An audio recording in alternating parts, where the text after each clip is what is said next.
start live. Okay. So dalam pukul 9 tu kita dah boleh mula lah. Okay, baik. So Alright. pukul 9 moderator dah boleh mula. So kita live stream pukul 9 Cik Mat? Sekarang saya dah buka dan terus. Oh, okay. So tapi kita belum nampak lagi lah kan? Nampak poster? Alright, okay. Saya just buat paparan utama je. Okay, baik. Saya just brief sikit lah. Alright. Pertama sekali, yang bagi Datuk, Cik Ibrahim dengan Tuan Haji Ikram, terima kasih sangat-sangat atas kesudian untuk menjadi sebahagian dalam salah satu bicara psikologi yang dibawakan oleh Pekamah lah, yang hampir setiap hari kita bersiaran ni. So kita aspirasi Dato' Alim sebenarnya untuk Dia sedang live dekat FB. Ya, dah stream. Okay. Cuma dia akan nampak poster je tu. Tapi dekat Cik Iqmal dekat FB dah ni Ya, saya dah run dah. So kita orang cakap ni boleh dengar lah. Boleh. Okay, tak apalah. So terima kasih Datuk, Tuan Haji Ikram dengan Cik Ibrahim. So menjadi aspirasi Presiden untuk kita ada pandangan perkongsian daripada semua pihak, termasuklah salah satu komponen yang sangat-sangat menyokong urusan psikologi dan perkembangan psikologi ni akrab, yang sentiasa menjadi sokongan pada kita daripada zaman Datuk Fauzan ni. Dia akrab lagi. Kita akrab dengan kaunseling ni berpisah tiada lah. Jadi terima kasih sangat-sangat. So malam ini kita dapat sedikit gambaran daripada akrab itu sendiri dan juga Datuk Fauzan dari segi sokongan psikologi. Mungkin kita bergerak ke arah endemik ni, mungkin peranan sokongan psikologi berlipat ganda tinggi peranannya. So kita nak dengar daripada pakar sendirilah yang dah banyak berkhidmat. Cik Ibrahim pun hantar gambar kat saya, Datuk. Oh, semua gambar on the field. Saya pun tengok, dahsyat ni, dah macam angkasawan pun ada. Jadi orang-orang yang pernah berada di situ, itulah yang jadi nilainya tinggi lah. Dan bersama kita yang akan mengemudi bicara ni adalah Tuan Haji Ikram yang tidak asing lagi dengan perkongsian ini. Jadi terima kasih Tuan Haji Ikram. Jadi saya kira saya akan serahkan pada Tuan Haji untuk terus membawakan perbincangan ini. Masa kita sehingga 10.15 Datuk dan juga Cik Ibrahim.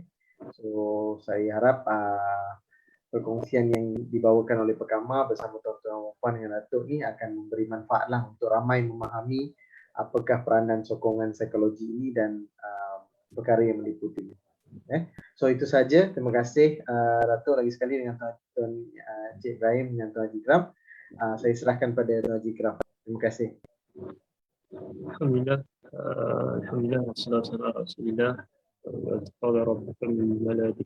Doanya ta'arud khalifah wal muta'ad ya hal kirawit wa qadran fahdi sadri yasir alaihi wa sallallahu alaihi wasallam.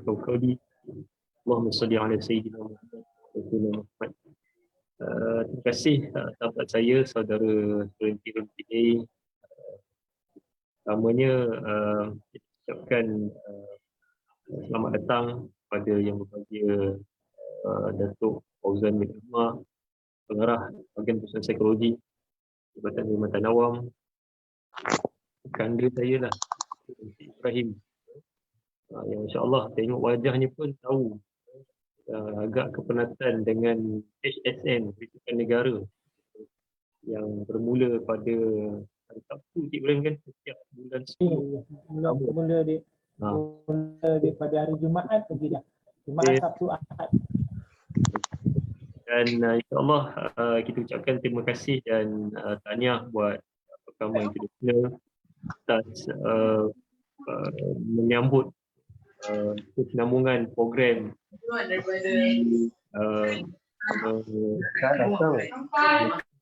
bulan kaunseling kebangsaan. Dan setiap malam kita disajikan dengan pelbagai, kita dihidangkan dengan tata curu pengisian dari sudut keilmuan dalam kaitan dengan kaunseling psikologi. Dan alhamdulillah malam ni kita berbahagia dan berbesar hati untuk bersama-sama dengan Datuk Ibrahim lupa juga Majlis Akrab Kebangsaan yang jadi salah satu daripada NGO yang sangat berpengaruh dalam di kalangan penjawat awam terakhir ini. Allah, dan di kalangan para penonton pun difahamkan adalah kalangan para ahli akrab. Dan Datuk pun salah seorang daripada pioneer jugalah akrab kebangsaan yang mampu berdiri sehingga hari ini. Dan Encik Ibrahim antara kepimpinan dalam Majlis Akrab Kebangsaan. Baik, jadi kita mula awal untuk Encik Ibrahim. Sebab tajuk yang kita nak bincangkan ni pun sangat baik, sangat bernilai tinggi bagi mereka yang nak memahami betapa sokongan sosial ni sangat penting dan mustahak dalam kita berdepan dengan kemelut pandemik COVID-19. Dan alhamdulillah kita sama-sama juga rasa bersyukur dengan pengumuman-pengumuman yang dilakukan oleh para kepimpinan negara kita yang memaklumkan betapa kita dah akan masuk ke arah dan juga fasa endemik. Dan kulihal, tuan-tuan, kenapa saya kata rasa bersyukur? Sebab dalam hidup ni jangan terlalu overthinking sehingga menyebabkan kita tak boleh bergerak ke hadapan. Kita hadapi satu demi satu. Setiap perkara yang baik tu letak rasa syukur. Supaya hati kita ni akan tertata dengan kebaikan, disulam dengan disulami dengan wangian. Supaya kalau tak nanti kita akan dalam kerisauan. Jadi insya-Allah justru pada malam ini saya ingin terus mengajukan soalan pertama ni sudah tentu kepada sebenarnya nak kata panel lebih lagi sebab saya belajar direct daripada yang punya Datuk tuan-tuan, Datuk adalah ketua jabatan saya. Ini rasa macam tekok sikit tapi rock sajalah Datuk malam ni, jangan terlalu serius sangat tu okey. Begitu juga dengan Encik Ibrahim yang selalu saya panggil abang-abang kan, jadi rock jugalah insya-Allah.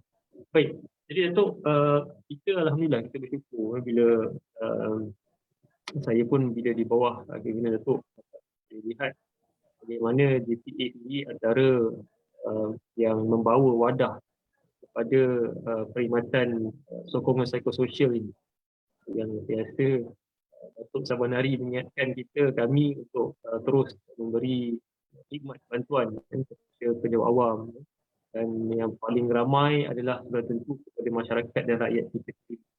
Jadi Datuk, ada pendapat Datuk mengapa sokongan psikososial ni dia sangat penting dalam pengurusan psikologi manusia yang Datuk sedang terajui. Silakan Datuk.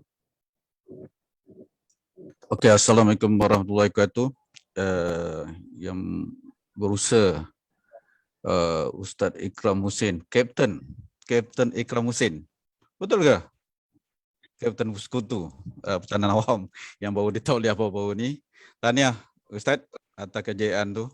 Dan saya pun rasa bangga lah seramai 28 pegawai psikologi dalam Perkhidmatan Awam telah ditauliahkan sebagai Lieutenant muda, Kapten sehinggalah Kenal Bersekutu, Lieutenant Kenal Bersekutu untuk Pertahanan Awam. Dia ada kaitan juga dengan perbincangan kita ni. So selamat datang juga kepada rakan saya, rakan baik saya, Encik Ibrahim daripada Segamat. Terima kasih Datuk. Kan? Kuala Selangor tu, Kuala Selangor. Kuala Selangor, itulah lama tak jumpa. Jadi permulaannya saya berfikir bila mendapat tajuk sokongan psikologi ni ataupun psikososial support apakah kerelevanannya. Relevan tu dicampur bahasa Melayu ke dengan itu kan belakang tu kan, relevan maknanya pada masa sekarang amat diperlukan. Kalau kita tengok kataan psikososial sendiri tu dia psikologi dengan sosial tu bergabung bila kita gabungkan maknanya tu kedua-duanya ada reti dia. Bila kita sebut psikologi ni kan, dia menyatakan apa yang individu tu fikir, apa yang individu tu rasa dan sebagainya, dan manakala sosial pula macam mana kita bersosial dengan sekitaran kita, dengan bos kita, dengan kawan kita, keluarga kita dan sebagainya. Jadi kalau kita ni kedua-dua hubungan ni bila kita gabungkan is a psychosocial, dia lebih besar daripada psikologi lah, dia lebih psikososial tu sendiri yang banyak yang dibuat ataupun dilaksanakan oleh Encik Ibrahim, itu dia psikososial. Dan relevannya kalau kita tengok data-data, saya cuba masuk ni screen, share screen, tak dapat masuk lagi. Boleh tak Duk Rustia? Dah boleh dah. Boleh saya masukkan. Okey. Kalau ikut data-data ni lah, ataupun saya back dulu. Ni saya lebih kepada definisi tadi saya dah terang sikit. Dan yang kita sebutkan, saya sebutkan tadi inilah perkara yang melibatkan kalau dari sosial, dari psikologi dan akhirnya biologi kita lah, dalaman kita sebagainya, fizikal kita dan sebagainya akan terjejas juga lah. Ini data-data yang kita ada lah, Ustaz Ikram. Saya tak boleh panggil Ikram ni, nak panggil Encik kan, nak bagi adik, tak boleh nak panggil Ustaz juga pasal dia kena kelebihan tu kat situ. Di samping psikologi tu dia ada sedikit tambahan di segi kerohanian, jadi kita panggil Ustaz lah. Encik Ibrahim jarang kita panggil Ustaz Ikram ni, nak panggil nama lain lah. Nama dia Tetap panggil Ustaz Ikram.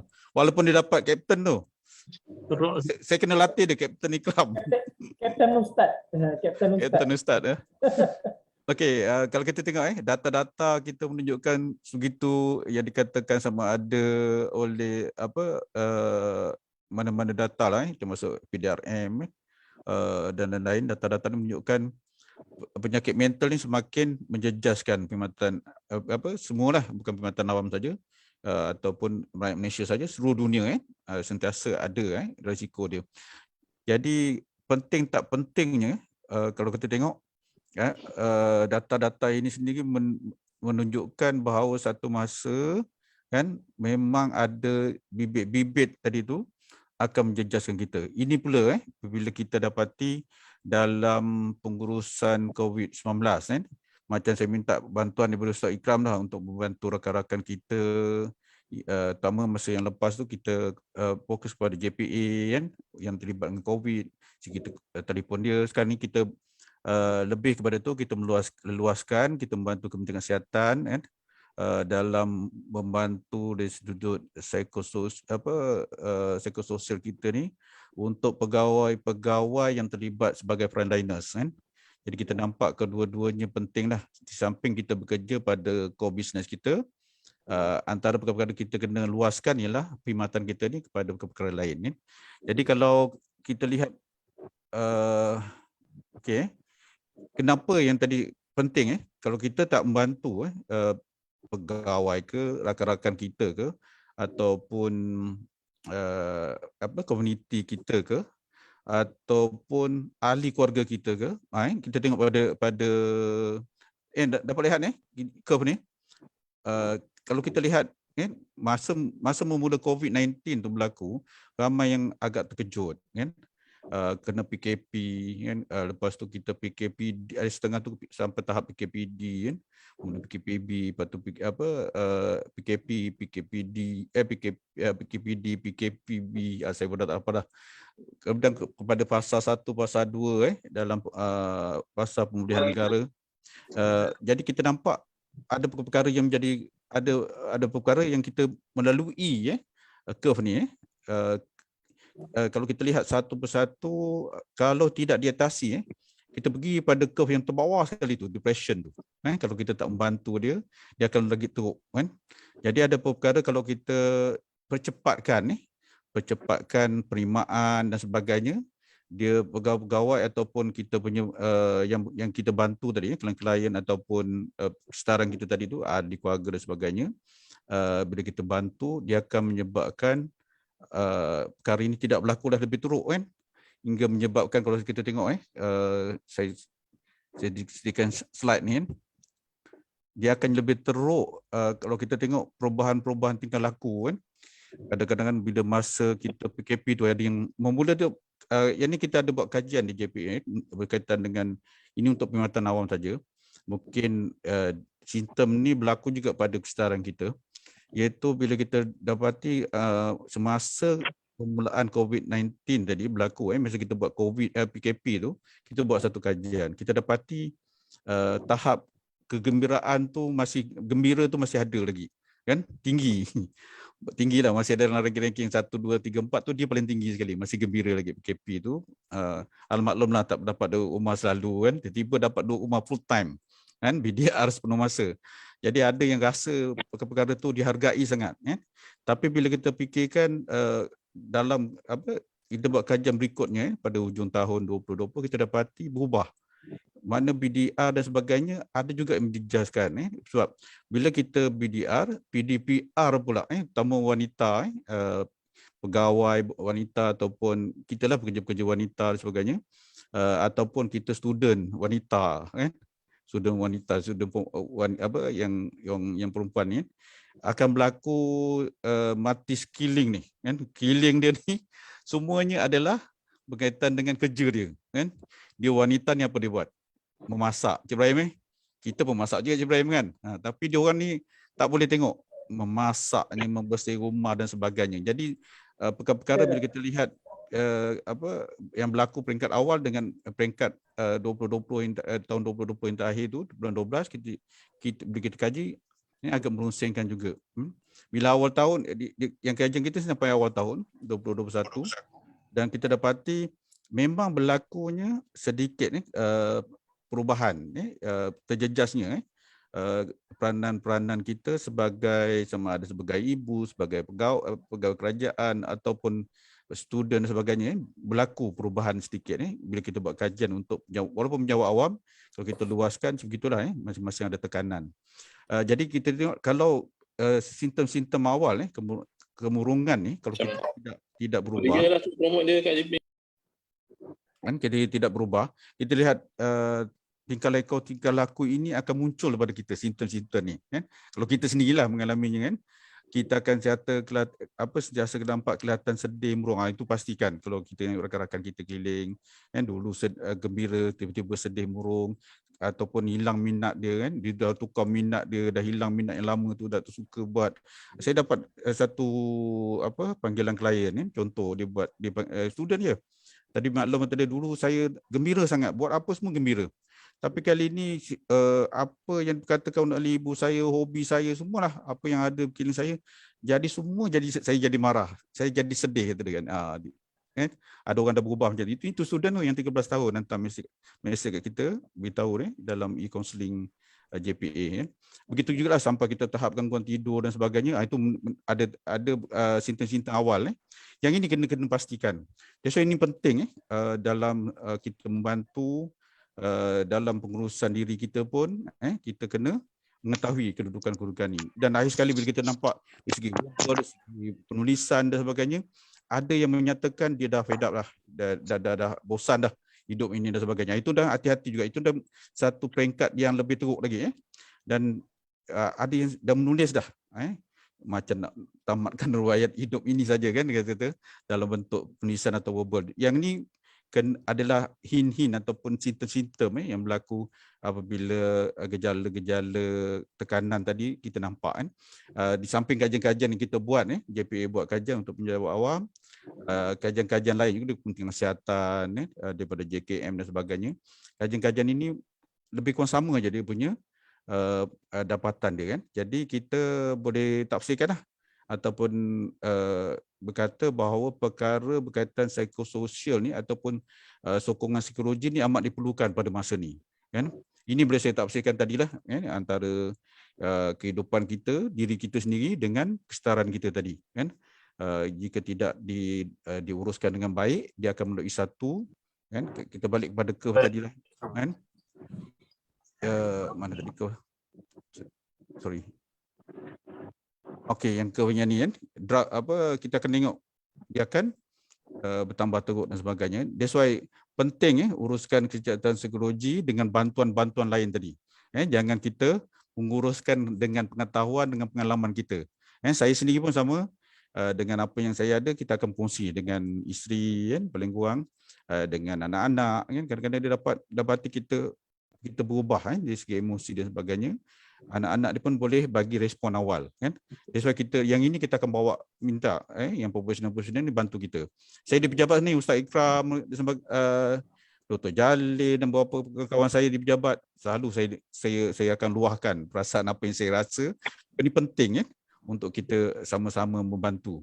Jadi kepentingannya tadi, jangan sampai kemurungan ni akan menjadi lebih teruk dan kemurungan akan menjejaskan prestasi kerja kita, dan kemurungan ini juga akan menyebabkan kita rasa kecewa, rasa bosan dan sebagainya. Dan akhirnya kita akan lebih ke langkah pada perkara yang negatif kan. Itu saja Ustaz Ikram untuk permulaan. Mungkin kita akan bincangkan lagi berkaitan dengan sokongan psikologi ni semasa COVID-19 ni kan. Itu saja. Alhamdulillah. Terima kasih bagi Datuk. Datuk dah buka dah gelanggang. Saya ingat tadi Datuk nak buka dengan pantun dulu kan. Mana Datuk direct sebab kita memang nak straight forward kepada apa perbincangan kita ni. Maknanya tuan-tuan, apa yang telah disampaikan oleh bagi Datuk tadi, sokongan psikososial ni kalau tak dilaksanakan, dia boleh menjadi satu kepada tekanan kepada kehidupan. Dan sokongan psikososial juga mustahak dan penting. Sebab itu adalah tindakan pertama yang mungkin ada kepada mereka yang diuji dengan kesedihan sebagaimana yang bagi Datuk sebutkan tadi, para penjawat awam ataupun siapa saja, remaja, kanak-kanak pun. Jadi sokongan tu daripada ahli keluarga yang terdekat dahulu. Bila dipahami, memahami, kita dah sampai pada peringkat limitasi tu yang bagi Datuk katakan, forwardkan kepada mereka yang ahli. Dekat situ peranan kaunselor berdaftar, pegawai psikologi, jabatan kerajaan dan sebagainya. Baik, insyaAllah saya memang terpaksa bekerja pada soalan seterusnya. Tentu kepada kekanda saya Encik Ibrahim, yang mana Masya Allah kalau saya lihat dan perhatikan tugas harian beliau semasa pandemik sangat hebat dengan tugas-tugas di lapangan. Jadi ini yang juga nak memperkuatkan apa yang telah diperkatakan oleh bagi Datuk tadi. Bagaimana Encik Ibrahim melihat dan membantu secara langsung masyarakat ni, mereka yang terbeban dengan suasana pandemik COVID-19, yang mana kita sendiri pun walaupun dah nak masuk ke tahun kedua walaupun tak sepenuhnya, tapi masih lagi nak mencari dia punya tapak-tapak untuk beri sokongan sosial kepada masyarakat. Jadi Encik Ibrahim, silakan. Bismillahirrahmanirrahim. Assalamualaikum warahmatullahi wabarakatuh. Yang berbahagia Ustaz yang berusaha, Datuk Fauzan, pengarah bahagian sokongan psikologi Jabatan Perkhidmatan Awam, tuan-tuan dan perempuan yang saya hormati sekalian. Alhamdulillah, syukur kepada Allah Subhanahu Wa Taala. Sekali lagi saya berakapkan jutaan terima kasih kepada Presiden Pertama yang berbahagia Datuk Dr. Halim yang dan juga jawatan kuasanya yang menjemput saya bagi pihak Majlis Akad Kebangsaan untuk menceritakan berkenaan dengan psikososial inilah relevan ataupun tidak. Tuan-tuan dan puan-puan yang saya hormati sekalian, untuk makluman, saya daripada tahun 2020 lagi telah aktif dalam program psikososial bersama dengan Kementerian Kesihatan Malaysia. Ya, di mana pada awalnya program psikososial kita di KKM ialah kita pegawai-pegawai psikososial yang dilantik daripada agensi-agensi kerajaan secara sukarela. Ya, secara sukarela, kami tidak dibayar apa-apa. Kami datang untuk membantu yang diwujudkan di seluruh negara, terutamanya di Lebah Kelang. Pada bulan Mac 2020, saya ditawarkan melalui Majlis Akad Kebangsaan dan juga Akrab Kementerian Belia dan Sukan untuk menjalani kursus POT, Training of Trainers, di bawah Jabatan Kesihatan Negeri Selangor untuk bertugas di pusat kuarantin di Hotel PG Hilton, ya, selama lebih kurang 5 bulan, ya, tak kira bulan puasa dan sebagainya. Pada masa tu Ustaz, kita hanya menjalankan bimbingan. Kalau akrab ni kita lebih ada bimbingan lah, bimbingan kepada PUS, person under civilian, dan juga PUI, person under investigation, dan juga barisan-barisan hadapan kita yang ada bertugas di situ, polis, tentera, PKM itu sendiri, dan barisan hadapan rela dan sebagainya. Itu tahun 2020. Dan untuk makluman juga, akrab ataupun majlis akrab kebangsaan, kita ada satu program iaitu Akrab Extra, di mana kita membantu Akrab Extra, salah satu daripada kelas kita membantu untuk menjayakan program-program kesukarelaan. Sebenarnya Datuk dan Tuan Pengerusi, bukan saya seorang saja yang menjalankan aktiviti-aktiviti ini, tapi ramai juga sahabat-sahabat kita di akrab agensi, kementerian, maupun juga daripada Majlis Akrab Kebangsaan ada menjalankan program-program yang di lapangan ini, Dan untuk makluman Datuk dan Tuan Pengerusi, bagaimanakah kita nak buat program itu? Sebab lain daripada yang lain. Dulu kita proses bimbingan ni kita boleh buat secara berhadapan, bersemuka. Sekarang tak boleh lagi. Tahun 2020 okey lagi. Kita boleh relax dan sebagainya. Tapi bila masuk era yang fasa kedua dan fasa ketiga ni langsung tak boleh. Kalau kita nak pergi jumpa secara berhadapan pun kita kena pakai full PPE yang sebagaimana yang Datuk ketahui lah. Kita ada SOP yang ketat dan sebagainya. Sebab Datuk, ramai di kalangan orang petugas-petugas sukarelawan dan juga barisan hadapan, terutama doktor, jurawat, nurse dan sebagainya yang positif, yang terkesan akibat dengan COVID-19. Bukan daripada segi mental health saja, tetapi daripada segi kesihatan mereka sendiri. Malahan ada kita juga menyedekahkan Al-Fatihah kepada barisan hadapan kita, petugas-petugas barisan hadapan kita yang telah dijemput oleh Ilahi Allah Subhanahu Wa Taala kerana meninggal dunia ketika menjalankan tugas akibat COVID-19. Dan inilah yang kita bantu daripada segi mental health kita ataupun psikologi first aid kepada petugas-petugas barisan hadapan kita, pejabat-pejabat awam kita. Kita bagi bimbingan melalui telecounseling. Okey. Dan untuk maklumat Datuk lah, bila kalau masa bulan Mac hingga bulan Ogos 2020 tu, okey lagi lah saya berulang-alik daripada Kuala Selangor ke PJ Hilton hari-hari termasuk bulan puasa dan raya, dan saya membantu yang duduk di pusat kuarantin tu ialah kita punya warga negara ataupun warga negara asing yang berada di luar negara yang nak balik di kuarantin kan, sama ada 14 hari, 21 ataupun 10 hari macam tu. Dan kita call room to room lah. Kemudian masa tu lah Datuk pengalaman saya, terima kasih Datuk pun situ saya juga, Tuan Haji Ikrab banyak mengajar kita bagaimana kita nak mengenalikan kes-kes berkenaan dengan psikososial. Untuk makluman tuan-tuan sekalian, Datuk, psikososial ni bukan berlaku kepada klien kita saja, tetapi merebak kepada keluarga. Merebak kepada keluarga, kepada anak, kepada isteri dan juga masyarakat keliling. Jadi kita kadang-kadang kita jumpa kes tu untuk klien A, tetapi sebenarnya dia berhubung kait lagi dengan orang-orang di sekelilingnya. Contohnya kontak-kontak rapatnya tu. Jadi macam tu.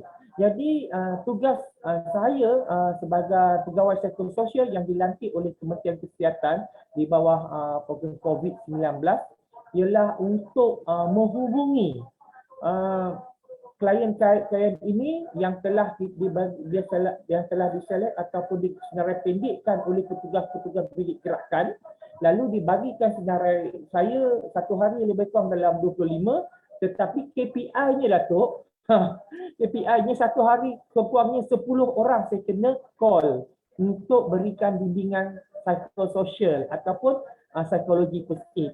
Bayangkan, kalau ada pernah satu kes tu, saya mendengar hampir 2 jam beliau meluahkan perasaan beliau. Klien saya meluahkan perasaan. Saya dengar dia sebab kalau kita nak berhentikan macam unfinished business tu, macam kita seolah-olah tidak simpati pada dia.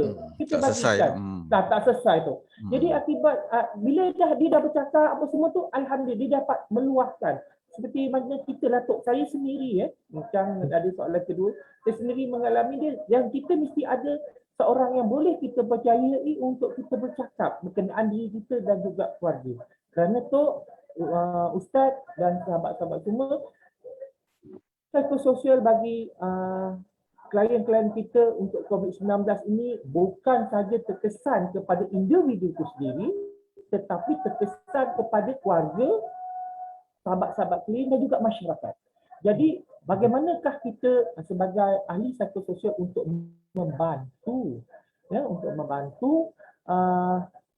masyarakat yang terkesan di sini ialah kita buat sesuatu yang boleh meyakinkan mereka dan juga memberikan sesuatu. Bukan kita bagi harapan, tidak. Kita bagi proses bimbingan yang tidak memberi harapan. Sebab ketika saya di POT-kan oleh pegawai-pegawai bahagian NCD di Jabatan Kesihatan Negeri Selangor tu, alhamdulillah Datuk, terima kasih akrab di bawah kepimpinan dulu Datuk, sekarang Tuan Haji Shah, dan juga memberikan input-input asas kepada saya, dan juga alhamdulillah saya dapat melanjutkan pelajaran sedikit di pusat pengajian untuk lebih mendalam dalam bidang psikologi kaunseling ni. Itulah yang pernah memberikan saya guideline bagaimanakah saya nak mengendalikan. Tetapi tu masa dekat masa kita belajar dulu, dia tak ajar bagaimana kita nak buat bantuan asas psikologi dalam talian tu. Sebab kalau secara face to face, okey, kita boleh nampak body language dia, dia punya muka dia, ekspresi dia, kemudian dia punya segala macam tu. Tetapi kalau melalui telefon, susah. Kita kena betul-betul dengar dia punya degupan jantung, dia punya intonasi suara, dia punya apa. Barulah kita dapat proses itu boleh berjalan, barulah kita baru kenal kita punya klien tu apakah masalahnya sebenarnya. Kadang-kadang ialah orang yang di dalam ketakutan tu terutamanya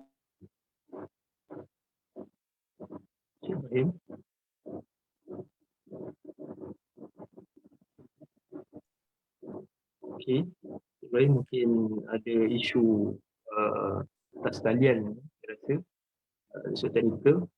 Jadi tak mengapa Ibrahim. Jadi kalau sebenarnya kita nak dengar lebih lagi pengalaman di lapangan yang Datuk kan, dan Datuk Rufan yang bersama, dan untuk pengatur Rufan bersama kita juga malam ni di atas talian Setiausaha Agung Penyelidikan Kebangsaan Cik Fendi Vidya, dan juga Presiden sendiri pun Cik Syarudin. Dan masya-Allah apa yang mungkin kita dapat lihat, apa yang Cik Ibrahim sebutkan tadi, ini yang dalam ada satu ayat dalam Quran sebut allazina yunfiquna amwalahum bil-lail wan nahar sirran wa 'alaniyatan falakum ajruhum inda rabbihim wa la khaufun 'alaihim wa lahum yahzanun. Orang-orang yang berbelanja sedekah hartanya pada waktu malam, siang, wan nahar sirran wa 'alaniyah, dengan sama ada secara terbuka ataupun secara tertutup, mereka akan beroleh pahala. Dan inilah juga yang berlaku hari ini, yang cuba dibawa oleh Mahkamah Internasional. Kita sama-sama melihat di lapangan mereka yang menjadi tulang belakang dalam memberi khidmat sokongan psikososial, khususnya psikologi, kaunseling kepada frontliner kan, masyarakat rakyat kita sendiri yang kesan dengan pandemik ini ramai.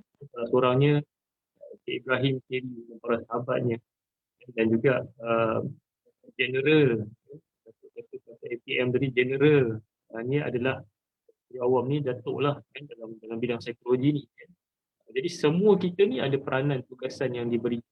Jadi untuk pusingan yang kedua ni bagi Datuk, sementara kita menantikan kembalinya Encik Ibrahim atas sedikit urusan teknikal ni tu, saya nak bertanya kepada Datuk, yelah macam saya ni memang nampak tahu apa yang Datuk rencanakan untuk kami pegawai psikologi ni, juga dengan pegawai psikologi dan dengan kerjasama akrab dengan Majlis Akrab Kebangsaan dalam kita memberi pelbagai khidmat bantuan psikososial. Jadi mungkin malam ni Datuk mungkin kita kongsikan apa yang Datuk lihat sokongan psikososial ni yang terhadap penjawat awam yang terkesan yang telah dilakukan oleh Jabatan Awam sendiri, dan dengan kita punya pegawai psikologi yang berada di pelbagai kementerian, agensi jabatan bersama mengambil tugas dan peranan yang telah diamanahkan oleh Yang Bagi Datuk. Silakan Datuk. Okay, terima kasih Ustaz Ikram. Saya bangga sangat dengan kawan saya tadi, rakan saya daripada Esko Majlis Akrab Kebangsaan Cik Ibrahim. Dia tanpa berhenti daripada dulu dengan usaha-usahanya, dengan sukarelawannya kan, pergerakannya ikut jarak rumah ke tempat kerja di mana dilakukan sukarelawan tadi agak jauh juga kan Cik Ibrahim. Tapi alhamdulillah lah, kadang apabila kita berniat baik dengan niat-niat yang baik tadi, niat yang positif tadi, maknanya Tuhan bantu kita kan, Allah bantu kita. Yang ini pentinglah dengan niat yang ikhlas tadi kan. Okey, balik pada soalan Ustaz Ikram tadi kan.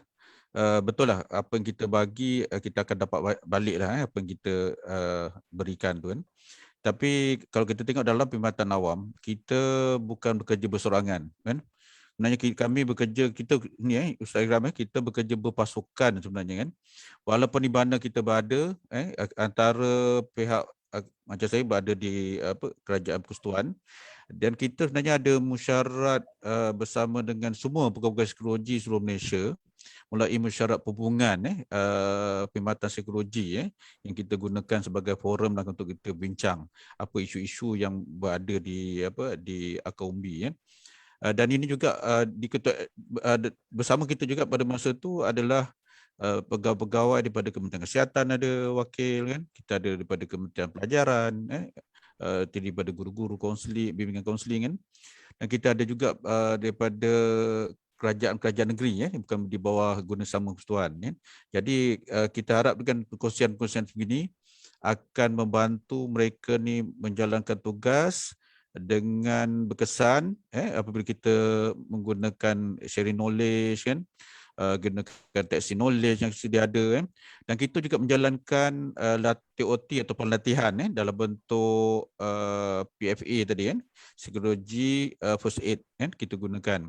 Baik, ini kita ada pengalaman sebelum ni kan, kita ada program MCIT sebelum ni yang kita gunakan untuk menguruskan kes-kes masa tu, seingat saya MH370 kan dengan MH17. Jadi kita nampak keperluan ni agak tinggi kan. Begitu juga bila kita bersama dengan ACMA kan untuk menguruskan bencana di segi banjir dan sebagainya.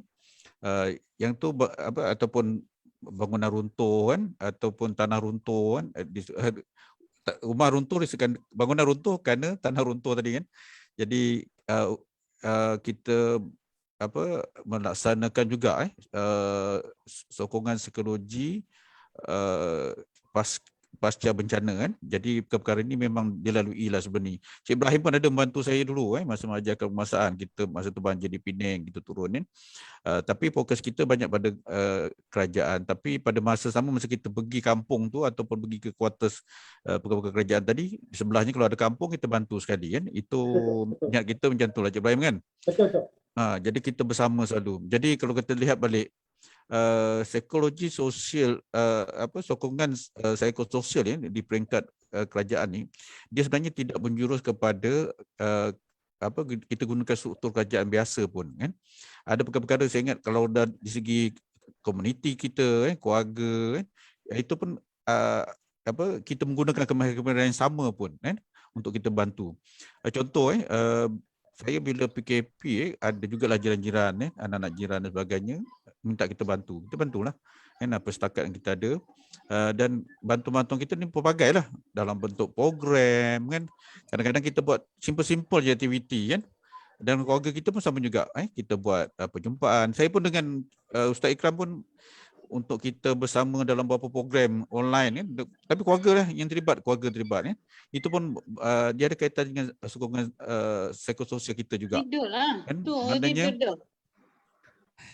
Maknanya rakan-rakan kita ni kita kena bersama dengan keluarga tadi, terlibat dengan kerja kita untuk membantu keluarga kita ni pun dalam keadaan sihat psikologinya kan, sejahtera psikologinya.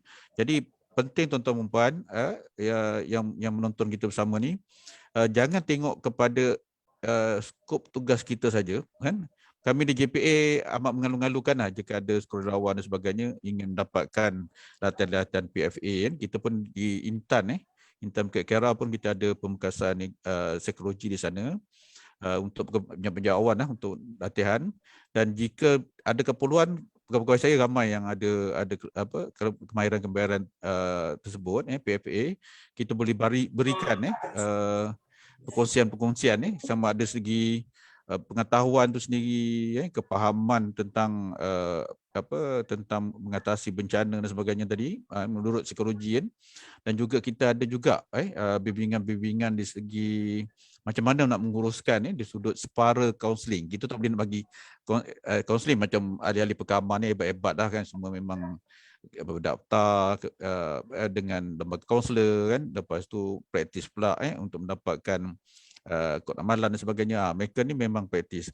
Macam Cik Ibrahim ni pun salah seorang ni kita punya ahli lembaga kaunselor. Cik Ibrahim berdaftar juga kan.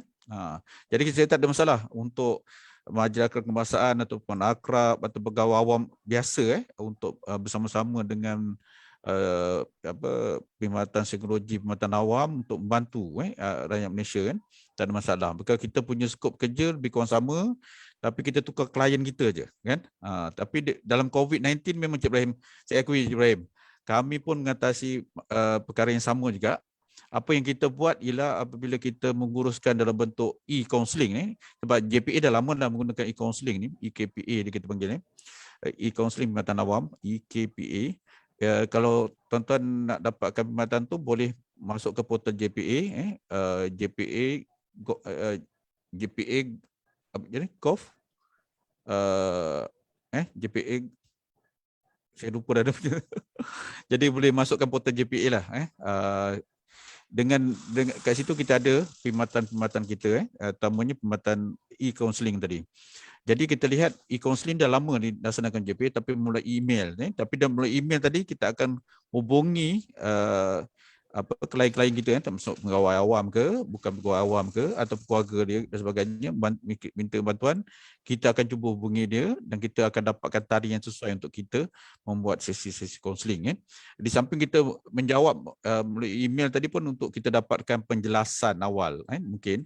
Lepas tu kita akan hubungi, dan jika ada perkara yang kita lihat kes-kes yang tertentu tadi dengan talian telefon macam Cik Ibrahim kata, kita tak puas hati lagi kan dengan klien tadi. Ada perkara yang kita terpaksa berkongsikan. Kalau kita dengar serius kan, kita terpaksa berkongsikan dengan pihak-pihak lain, ketua jabatan dia ke kan, bertanya soal perkara apa yang dirasakan oleh pihak pegawai tadi ataupun pekerja tadi, kita akan telefon majikan dia lah, ataupun kita akan cuba hubungi minta dia dapatkan berikan kita nombor telefon ahli-ahli keluarga dia, boleh kita bertanyakan keadaan sebenar dia kan. Jadi kita ada 2-3 pihak yang akan membantu kita, sebab kena ingat kita bukan bersemuka kan. Kita bukan semuka. Jadi kadang-kadang ada perkara kita kena dapatkan kisaran punya pandangan juga, termasuk ahli keluarga, kadang ketua jabatan kadang kan. Itu terpaksalah, walaupun kita kata kaunseling ni merupakan kerahsiaan tapi ada perkara kita terpaksa berkongsi. Utama kita rahsiakan apa yang dia rasa dan sebagainya, tapi ada perkara yang kita nampak serius, kritikal, kita kena beritahu juga pihak yang di sana untuk bantulah. Jadi kita dapat clear semua perkara yang penjelasan dia tadi, di samping kesedaran yang tadi, seolah kita dapat bayangan penuh, Cik Ibrahim. Jadi tak semata-mata gunakan satu verbal lah dengan dia saja kan. Jadi ada perkara juga kita cuba berjumpa bila saat macam ni ada klien dengan pegawai psikologi dah boleh berjumpa. Ada masa bolehlah buat perjumpaan, tapi dengan SOP-SOP yang ketat tadi lah kan. Dan kita pun tak galakkan juga. Saya ada kes yang kita terpaksa banyak menggunakan digital kan. Di samping email, di samping WhatsApp kan. Lepas tu kita bekerja semua dalam bentuk yang tadi kan. Tapi yang penting kedua-duanya kena ikhlas lah. Kena beritahu, tak ada yang disembunyikan dan sebagainya. Sebab masa agak pendek lah bila kita gunakan talian ni, digital ni tadi. Tapi kalau kita dapat berkongsi dengan cepat, 2 jam, sejam tadi pun membantulah kan. Kadang-kadang kena bersambung juga sesi by sesi kan, untuk kita dapatkan penjelasan dan trust daripada klien kita tadi kan. Jadi memang Ustaz Ikram, kita memang memberi sokongan penuh. Jadi saya terangkan tadi, kita ada banyak bantuan-bantuan kita berikan, yang termasuk yang terdekat sekali kita bersama Kementerian Kesihatan kan. Ada rakan-rakan kita terlibat dengan Mercy, terlibat dengan talian kasih dan sebagainya kan. Memang mereka ni yang volunteer, kita luaskan kita punya perkhidmatan tadi. Tapi yang ada yang perkara-perkara yang kita menggunakan kaedah formal lah kan, bersama Kementerian Kesihatan, yang kita sedikit ada kerjasama MOU dengan Kementerian Kesihatan, kerjasama kan, mulai pementangan kepada pihak pengurusan dan kita bersetuju, dan baru ni kita bantu kan. Tapi masih lagi dalam bentuk online lah ataupun digital tadi, masih lagi by call ke WhatsApp dan sebagainya dengan klien-klien kita, daripada utamanya kepada frontliners yang selepas daripada pasca menguruskan COVID-19 pada masa sekarang lah, kita masih meneruskan kan. Dan Ustaz Ikram pun terlibat sama Ustaz Ya, antara yang membantu kan. Masa COVID-19 untuk pesakit COVID-19 ni, kita tidak mengganggu atau tidak menghubungi mereka semasa mereka berada di pusat-pusat rawatan tadi. Tapi selepas mereka pasca lepas mereka balik ke rumah atau berbalik bekerja, kita akan hubungi untuk sokongan berikutnya untuk mereka menguruskan diri mereka dengan baik kan. Dan begitu juga yang kehilangan ataupun kematian keluarga, rakan dan sebagainya, boleh juga hubungi kami untuk diuruskan di segi sudut sokongan psikologi ni kan. Terima kasih Ikram. InsyaAllah, maknanya yang apa yang telah disampaikan oleh Bagi Datuk tadi, kadang-kadang itulah bila kita ada platform sebegini kan. Jadi kami di pihak JPA bersama dengan Perkama dan juga dengan Majlis Akrab Kebangsaan, kita nampak sinergi yang berlaku kan. Kita saling menguatkan antara struktur perkhidmatan awam dan juga NGO yang begitu gah namanya, iaitu Perkama International. Yang ni pun saya nak maklum Ustaz Ikram. Ya. Ramai pegawai saya bawah naungan Perkama kan. Dan Perkama dan Majlis Akrab Kebangsaan antara NGO yang begitu aktif juga kan, yang membantu kami untuk berkongsi berkongsi pengetahuan, kepahaman ataupun teknikal lah, yang perkara teknikal berkongsi. Dan dari segi sama ada segi seminar kan, ada yang buat bicara ini, kita pun dah sampai bicara kaunselor pun dah sampai sili keempat kan. Maksudnya ramai rakan-rakan kami sentiasalah follow atau mengikuti perkembangan Perkama daripada awal COVID sampailah sekarang kan. Itu saya bagus untuk Perkama lah dengan Majlis Akrab Kebangsaan. Atas talian untuk memang tentara semua. Itu mengatakan sokongan psikososial dan PFA oleh rakan akrab merupakan sokongan yang berkesan kepada individu yang sedang mengalami krisis, sekurang-kurangnya membantu mengurus emosi individu. Itu juga daripada Puan Zaitun, pegawai psikologi kita di Kementerian Muhammad KPKT, akrab banyak membantu organisasi dalam menangani isu yang bermasalah dan sebagai perantara dengan pegawai psikologi. Ini antara peranan-peranan yang telah diberikan. Tuan Haji Syarudin pun ada juga komen dia tu, tapi saya tak nak baca lah komen dia, nanti Datuk baca sendiri lah. Kita Presiden Ahmad ni gurau saja Tuan Haji. Baik, Masya Allah tuan-tuan, dalam kita melalui yang menghadapi suasana pandemik ini juga, kita tidak dapat lari dengan saya seronok bila Encik Ibrahim, banyak perkara lagi yang kami sendiri nak gali daripada Encik Ibrahim yang bila berada dekat lapangan, membuat pelbagai bimbingan ya. Dan salah satunya yang paling mustahak lah Encik Ibrahim sebagai seorang yang mengamalkan pelbagai kaedah teknik dalam bimbingan psikologi dan kaunseling. Encik Ibrahim sebagai batang tubuh berhadapan dengan permasalahan yang diluahkan. Saya nak tanya macam mana pula Encik Ibrahim bila dengar masalah daripada masyarakat, daripada mereka yang mengalami pelbagai keadaan. Macam mana Encik Ibrahim sendiri mengendalikan diri sendiri supaya tidak turut sama terbeban.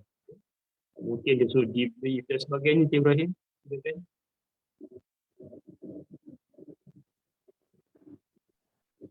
Terima kasih Ustaz. Terlebih dahulu saya minta maaf tadi ada line terputus, tapi alhamdulillah kerana usaha kita ni baik pada malam ni dan berkat Datuk juga dengan Ustaz sejuk, jadi alhamdulillah kembali balik lah. Saya minta maaf kepada tuan-tuan dan puan-puan. Okey, berkenaan dengan pertanyaan Ustaz tu memang betul.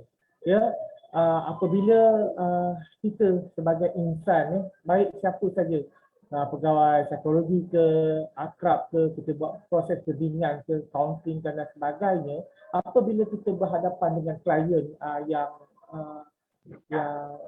bermasalah ataupun kita punya PUS ataupun PUI, sedikit sebanyak benda tu terbawa dalam hidup kita.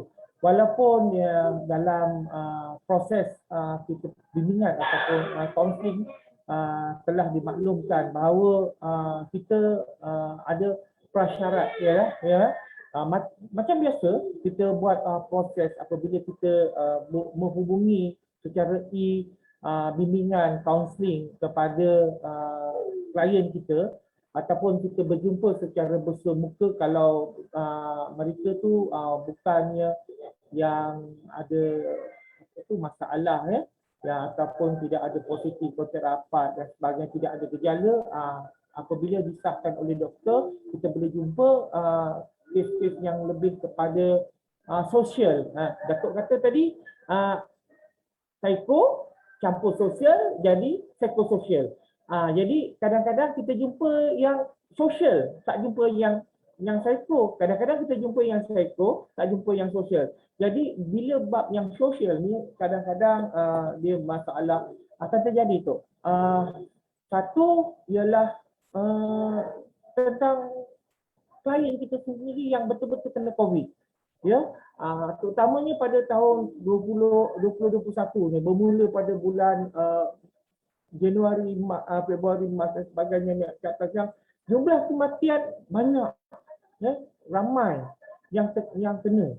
Jadi apabila kita telefon klien tu, dia rasa macam yang positif lah tu, yang positif tu, dia rasa macam dia dah tak ada dia tak ada harapan lagi.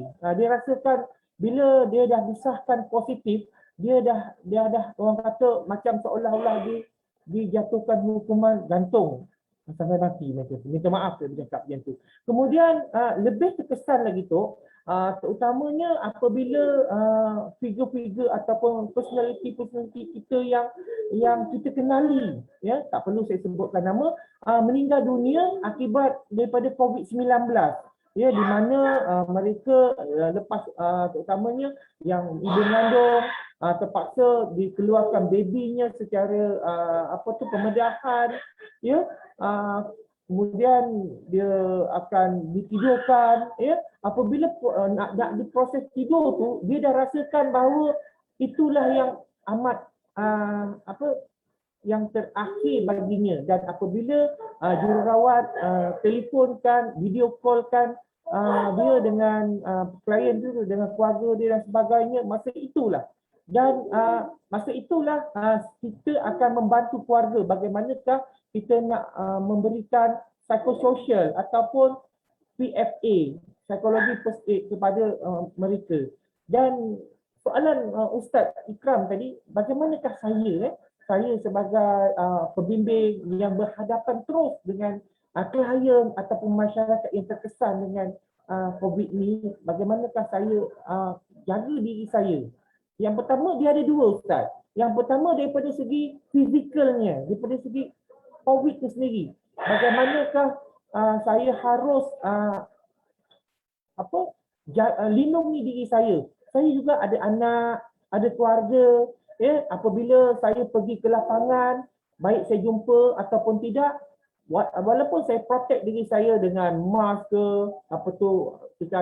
cecair dan sebagainya, tetapi kita khawatir sebab saya pergi ke hospital, ke ICU dan sebagainya bersama-sama dengan tim Kementerian Kesihatan. Kita tak tahu tempat tu kita bawa balik ke macam mana. Jadi masa 2020 tu, sebelum sampai ke rumah, sampai je di rumah, saya pastikan saya bersihkan diri saya di luar dulu, bersih baju, buang baju di dalam satu bensin khas, kemudian dah bersih tu barulah saya berjumpa dengan anak-anak saya.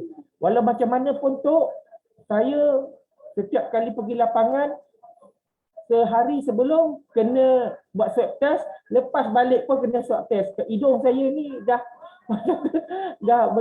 berkali-kali ada cocok tu dan pernah ada kontak rapat tu. Tapi alhamdulillah. Cik Ibrahim, saya sebenarnya bila Cik Ibrahim terlibat tu, kamilah antara yang risau, bimbang dengan Cik Ibrahim. Macam mana you lalui masa menguruskan kan? Datuk pun dah tahu kan sejarah kesihatan saya baru pada tahun 2016 tu macam mana. Tapi alhamdulillah Allah Subhanahu Wa Taala sesungguhnya memberi kekuatan kepada saya dan juga semangat daripada Datuk dan juga kawan-kawan juga daripada Ali Jatuh Semak, kawan-kawan akrab dan sebagainya, terutama Ustaz Ikram kan selalu mendoakan saya. Terima kasih. Kemudian yang keduanya ialah daripada segi apabila kita terlalu berempati, Ustaz. Berempati. Simpati itu satu lagi kan, berempati.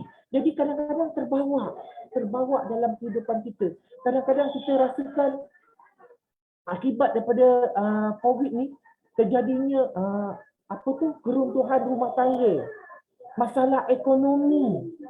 Ada yang merayu, cik, macam mana ni cik kan, suami saya menuduh saya akibat daripada saya, dia tak boleh sebut nama, dia seorang jururawat, akibat daripada beliau bertugas,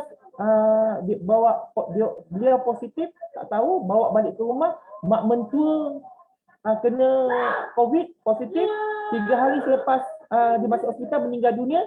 Kemudian anak, suami tak boleh terima, dia beritahu disebabkan awaklah mak saya meninggal, disebabkan awaklah anak-anak saya positif.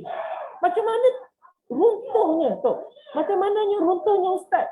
Seorang barisan hadapan kita yang sepatutnya suami itu memberikan sokongan yang kuat, pelindung kepada dia, tetapi menuduh beliau yang membawa, minta maaflah dalam bahasa Melakanya, membawa petaka, musibah kepada keluarga akibat daripada dia mak mentua ataupun mak suami dia meninggal dan suami dia tak nak terima dia.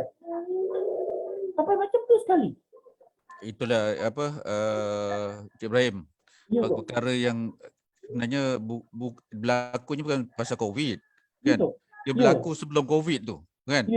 Kebanyakan kes-kes yang kami kaji semasa kajian-kajian kami, sebenarnya perkara yang tersimpan ni hampir ni business lah cerita ni. Sebenarnya Cik Ibrahim cerita tu. Perkara yang dah lama tapi dia berlaku semasa PKP tu.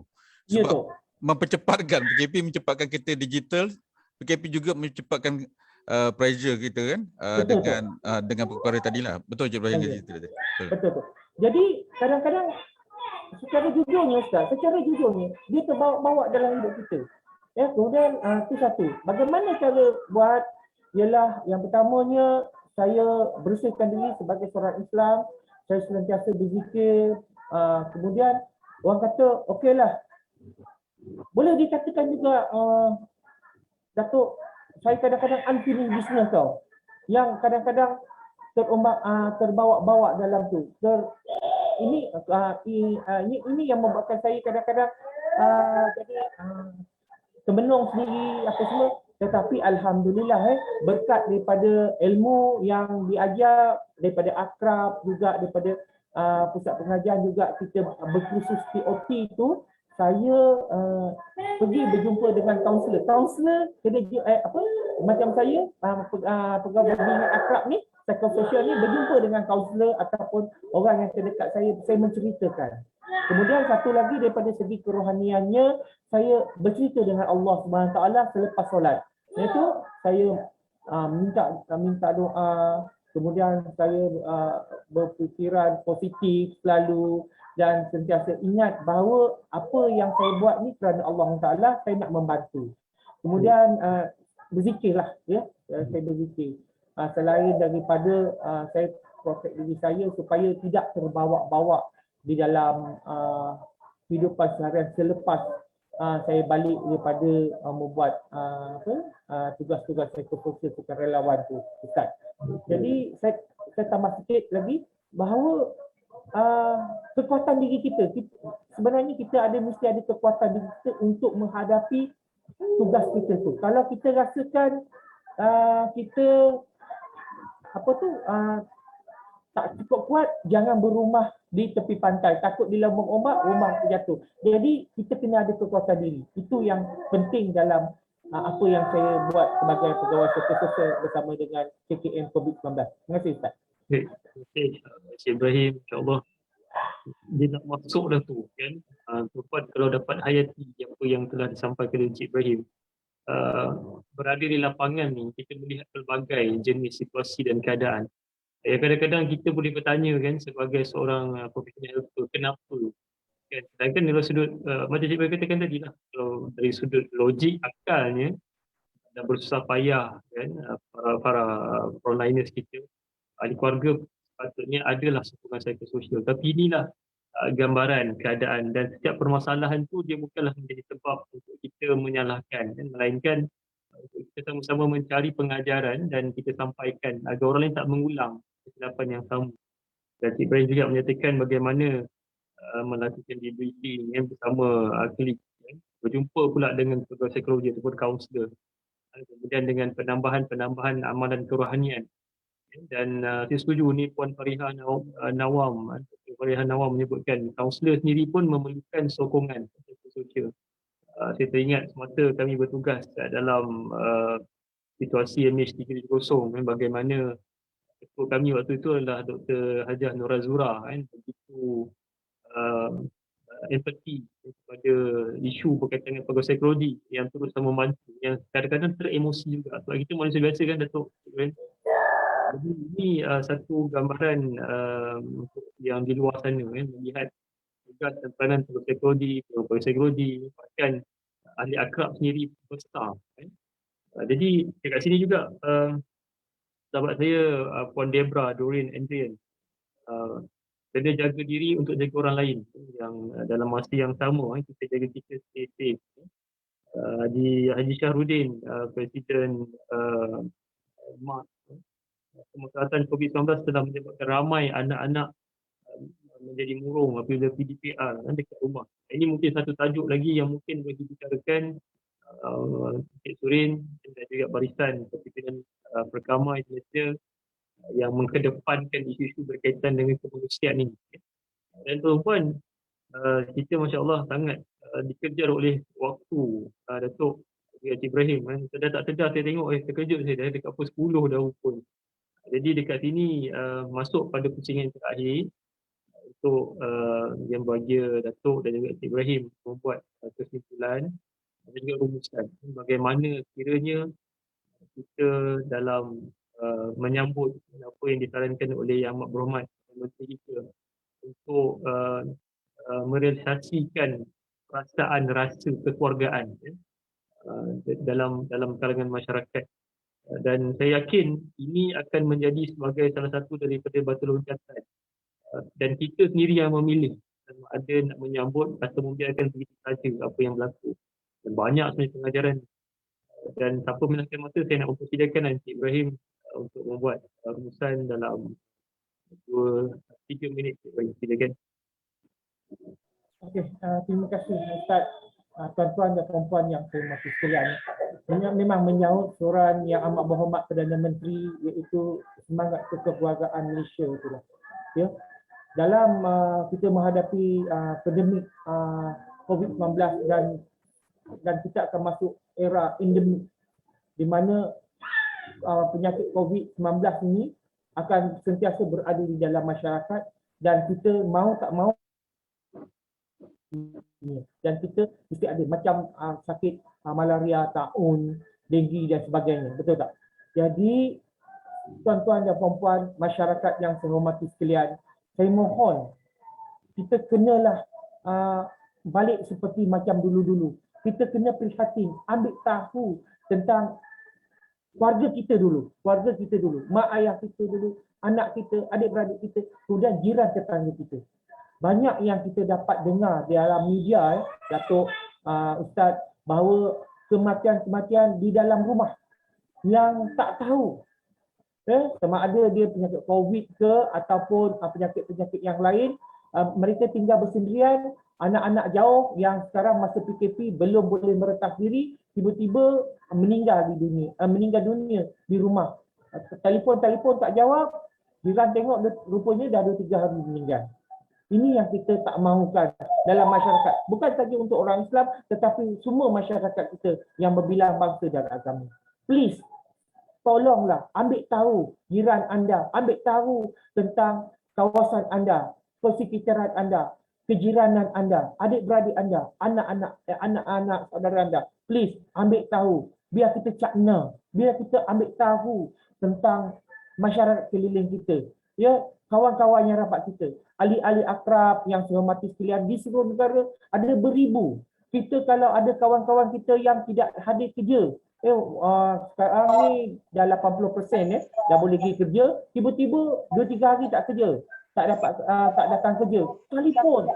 Telefon cari di rumah. Mau nanti ada yang dah kering ataupun dah meninggal di rumah 2-3 hari, barulah kita tahu. Ya, kita Malaysia ni lain daripada negara-negara lain. Kita punya semangat keukhuwah, perpaduan kita kuat. Jadi saya merayu kepada masyarakat semua yang sebagaimana keluarga Malaysia yang disarankan oleh Yang Amat Berhormat Perdana Menteri, bahawa kita kena ambil tahu, membantu. Ya, sekurang-kurangnya walaupun kita tak ada ilmu dalam PFA, psikologi first aid tu ataupun psikososial, tetapi sekurang-kurangnya kita cakna, ambil tahu jiran kita. Kalau ada yang dalam kesusahan, apa salahnya kita menghantar dalam kilo atau 2 kilo beras. Tak kiralah siapa. Ya, kalau kita tahu jiran kita tu sedang di kuarantin kan, tak boleh keluar rumah, pakai gelang dan sebagainya, kita ulurkan aja, sangkutkan aja dekat dia punya pagar tu. Ya, supaya kita sentiasa ambil tahu masyarakat kita. Dan kalau ini berlaku, insya-Allah, ya, tidak akan ada lagi yang kita dengar dalam media sanak saudara kita, warga tua ataupun siapa-siapa saja di kalangan keluarga kita yang meninggal dunia di rumah ataupun kesakitan di rumah, tak ada siapa yang ambil peduli. Jadi begitulah kesimpulannya Ustaz pada saya pada malam ini. Terima kasih banyak-banyak dan saya amat berharapkan dan berterima kasih kepada Presiden pertama dan juga Ahli Jawatankuasa juga Datuk yang menjemput saya sama-sama dalam program pada malam ini. Dan saya menyeru kepada sahabat-sahabat akrab pejabat awam di seluruh Malaysia maupun di mana-mana saja masyarakat awam, please lah cakna dengan keluarga Malaysia. Kita sentiasa ambil tahu dan ambil tahu. Terima kasih Ustaz. InsyaAllah. Subhanallah. Terima kasih Encik Ibrahim. Datuk, saya serahkan terus kepada bagi Datuk. Semangat yang Encik Ibrahim bawa ni terus. Datuk, silakan Datuk. Okey, yang ni kita nak rakyat Malaysia, pegawai awam rakyat Malaysia ada semangat-semangat keluarga tu, keluarga Malaysia tu dah ada kat Encik Ibrahim. kalau boleh semangat inilah kita hendak semua orang menghayatinya, kan, mengamalkannya dan menjadikan satu budaya bagi rakyat Malaysia, untuk bukan saja untuk RMK12 atau wawasan kemakmuran bersama 2030, tapi untuk tujuan diri kita juga, untuk kita lebih sejahtera. Maksudnya kalau kita berfikiran positif, kita akan menjadi lebih seronok, sama ada dalam bekerja ke, dalam bersosial ke dan sebagainya. Betul je Ibrahim kata tadi, amalan-amalan yang baik tadi teruskan, terutama kepada rakan-rakan kita di penjawat, sebagai penjawat awam ke, sebagai kaunselor-kaunselor pegawai psikologi, kan, ataupun kepada rakyat Malaysia. Saya seru perkara-perkara ni hayatilah keluarga Malaysia ni. Dan yang paling penting pada saat-saat sebeginilah, ikatan kita, hubungan kita, dan juga pelbagai perkara yang kita lalui ni kena kongsilah bersama. Sebab komunikasi pada masa ni amat penting sekali. Komunikasi berkesan antara kita paling penting sekali untuk kita menguruskan urusan psikologi kita. Kalau tidak, kita akan pendamkan, kita merasa kita seorang saja, merasa beban dan sebagainya, tidak dikongsikan, kan. Dan yang paling penting persekitaran kita tadi, saya sudah sebutkan, menggunakan teknologi, kalau kita menggunakan teknologi, media sosial ni, janganlah kita berkongsi perkara-perkara yang tidak benar, kan. Ataupun kita sendiri selalu suka membaca perkara yang tidak benar, tidak tepat, kan. Dan akhir sekali kita akan merasakan stres, kan. Pertama bila dulu disebutkan rentas negeri, kan, dibolehkan tiba-tiba, kan. Bila kita semak tak betul, tapi kita dah viralkan, Ini perkara tak elok jugalah untuk keluarga Malaysia ni. Kita kena ada tanggungjawab, kan. Setiap apa yang kita sebarkan, apa kita berkatakan, apa yang kita bertindak dan sebagainya, kita kena fikir dahulu, kan, rasionalnya, logiknya dan kebenarannya, penting, kan. Jadi saya doakan tuan-tuan dan puan terus sukses, terus berjaya, terus sihat, kan, di samping keluarga, dan jaga diri baik-baik, berhati-hati, mengikut SOP yang disarankan oleh Kementerian Kesihatan, MKN, kan. Jadi ini bukan untuk tujuan kita seorang je, kan, untuk tujuan semua orang, kan. Yang mana belum vaksin tadi, kan, kita nasihatkanlah ambil vaksin, kan, untuk masa depan kita jugalah, kan, untuk masa depan keluarga kita dan sebagainya.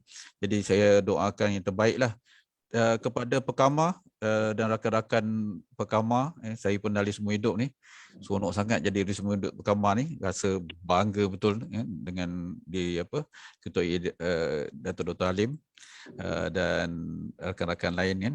Jadi saya doakan Pekamah terus sukses, terus cemerlang sebagai NGO yang berpengaruh, kan, dalam di Malaysia dan juga di dunia, kan. Dan kita harapkan kita semua dapat kongsi terus dengan program-program Pekamah di masa akan datang. Dan sebagai pengarah bahagian pengurusan psikologi, saya sentiasa menyokong program-program yang baik sebegini, terutama berkaitan dengan psikologi dan kaunseling. Dan kami pun ada kepakaran, kemahiran tertentu yang boleh kita kongsikan dalam Pekamah. Memang kita bersahabat pula, dia pun kalau ikut anak didik tu, tapi kita dah lepaskan sikit-sikit anak didik kita, kan, untuk uruskan diri sendiri. Jadi dengan diketuai oleh Tuan Haji Shah Syahrudin, Syahrudin Shah pun ada dalam program kita ni, dan saya doakan masyarakat kemasaan gitu juga dapat menyokong kami pegawai psikologi di Kementerian Jabatan Agensi, dan juga di negeri lah, kan, untuk terus berdaya maju, untuk kami terus berprestasi tinggi. Dan kita harapkan dengan hubungan yang baik ini, Allah Subhanahu Wa Taala saja dapat membalasnya, dan kita jadikanlah ini kita punya sedekah jariah kita untuk seterusnya, kan. Dan bukan di sini, mungkin di akhirat kelak, insya-Allah. Terima kasih kepada Tuan Haji Ikram, terima kasih pada Esko Pekamah tadi, juga Encik Suren, pegawai saya juga, bersama-sama menguruskan program ni. Tadi Dr. Rauda, siapa lagi tadi? kita punya jawatangan satu Imal Kemal yang menjadi kita berada di belakang tabir kan. So kita harapkan teruskan dan tahniah di atas program ni, dan kita mungkin pada masa akan datang kita dapat berjumpa. Jangan lupa 26 27 Oktober ni pula persidangan psikologi pemetaan awam bersama-sama dengan kami lah di Jabatan Pemetaan Awam. Kita pun jemput Dato' Dr. Alim untuk menyampaikan sesuatu. Jadi untuk tahu apa idea, apa pandangan dan apakah yang nak diberitahu oleh Dato' Dr. Alim, silalah bersama kami daripada 26, daripada ucap utama yang berkaitan stiki PPA. Kita ada tajuk yang kita fikirkan perlu pada masa ni, ialah daya tahan resilient di kalangan kita untuk mengatasi pasca COVID kan. Jadi endemik pula kan. Jadi mari bersama kami pula lepas ni pada 26-27 Oktober, dan kita harapkan kita dapatkan sebanyak mungkinlah rakan-rakan untuk menyertainya dan dapatkan ilmu-ilmu daripadanya kan. Kita pun ada sesi-sesi prayer session sesi-sesi pembincangan bilik ke bilik, dan juga kita ada juga pameran yang akan diadakan bersama dengan Bank Negara Malaysia itu saja. Terima kasih. Assalamualaikum warahmatullahi wabarakatuh. Alhamdulillah, wassalatu wassalamu ala Rasulillah. Saya selaku moderator pada malam ini, mungkin kesimpulan yang Masya Allah saya rasa ibarat macam mutiara yang berjujuran kan. Yang tinggal kita nak petik dan pilih, nak ambil daripada yang bagi Datuk dan juga Encik Ibrahim, pengalaman yang kita sama-sama gabungkan. Satu perkara lah yang saya nak ambil, apa Nabi SAW sebut, peranan kita lakukan ni tuan-tuan, tanpa mengira siapa latar belakang kita, beza budaya dan agama. Yang Nabi sebut, la yu'minu ahadukum hatta yuhibba li akhihi ma yuhibbu li nafsihi. Tak beriman seorang kamu sehingga dia mencintai saudaranya bagaimana dia cinta kepada dirinya. Dalam ni diajar bagaimana kita ucapkan salam bila kita bertemu pada orang yang tidak kita kenali. Kalau sahabat-sahabat kita yang beragama Islam, ucapan selamat pagi, petang dan sebagainya. Kita diajar juga memenuhi undangan kalau kita dijemput. Dia Datuk dah jemput dah tu. Itu perangkap dah tu. Yang ketiga, kita bila diminta nasihat, bagaimana kita sebagai kaunselor, psikologi dan sebagainya, dan serta ahli akrab, kita beri nasihat yang diperlukan. Bukan kita bagi nasihat pada perkara yang tak diminta. Itu adab, akhlak. Kemudian dalam hadis ini juga menyebutkan bagaimana bila seorang tu bersin, dia sebutkan ya rahmatullah. Dia sebut alhamdulillah kita balas. Dan bila dia sakit, kita jenguk. Datuk, yang kita dah alhamdulillah ini yang kita amalikan dalam kehidupan harian. Subhanallah, sekali lagi saya mengucapkan terima kasih banyak kepada Pertama International yang diperoji oleh Yang Bahagia Datuk Dr. Abdul Halim Husin, guru saya yang bagi ayahanda sendiri. Banyak kami ambil manfaat daripada beliau. Kepimpinan Majlis Akrab Kebangsaan Tuan Haji Syarudin, Encik Fendi, Encik Ibrahim selaku panel kita pada malam ini, dan kejabatan saya Encik Datuk Fauzan bin Ahmad, dan tuan-tuan perempuan yang turut sama dalam interaksi, dalam menyediakan sebagai soalan dan mungkin tak terjawab ni Datuk. Di mana petanda kita kena teruskan 2 ke 4 jam untuk naik session ni kot. Banyak sangat soalan-soalan ni, Masya Allah, tabarakallah. Dan saya mohon ampun dan maaf atas segala kekurangan, kelanjuran dalam mengendalikan soal ini. Jadi saya mengucapkan tahniah kepada Pertama International. Tuan dan perempuan yang saya muliakan, bersatulah dalam kepelbagaian. Dalam kepimpinan kita hormati. Kalau nak melakukan teguran, kita lalui dia punya adab dan akhlak. Dan inilah yang membezakan kita dalam saat kita berhadapan dengan pelbagai kesukaran. Dan kita sambut kepimpinan yang ada daripada Yang Bagi Datuk, Pertama International, Majlis Akrab Kebangsaan, dan kita integrasi dalam mewujudkan satu kesinambungan kepada tugas peranan tim perkhidmatan psikologi khususnya di Malaysia ini. Dan wallahu ta'ala alam, serahkan kembali kepada sahabat saya, saudara Surintin Tili. Silakan. Assalamualaikum warahmatullahi wabarakatuh.